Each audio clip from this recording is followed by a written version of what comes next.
Hello guys, welcome sa ating video. Nagpalit po ako ng LCD ng Realme. Shout nga pala sa aking customer, no, nagpapaayos ng cellphone. Realme. Yung Realme na yan. E 50. Yung 50 na Realme. So ito po yung mga gamit ko guys. Yan. Kasama yan sa order natin. Pag bumili kayo ng LCD, kasama po yan.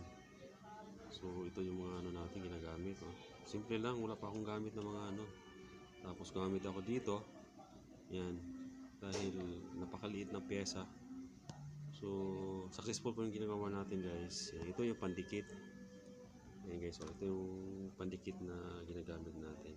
B7000.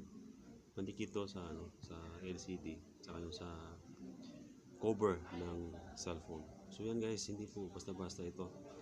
Akala mo lang pag tingnan mo sa mga madali isang buksan, hindi siya basta-basta buksan. Meron mga techniques mga guys. Yan yung mga gamit ko guys, oh. At meron din akong cutter. Yan, may cutter din ako guys, ginagamit ko. So ito yung takip niya. Yan. So ito po yung ginamit ko lang, no. Yan. Yung lights. So thank you for watching. This is Phil Bagadlacross. Don't forget to share. Don't forget to like and comment sa ating comment section. So mga tips dito, kailangan ingatan. Makasilan po ang pagkabit ng LCD. Ingatan para mag-crack at pagbaklas ng mga So thank you for watching. God bless everyone.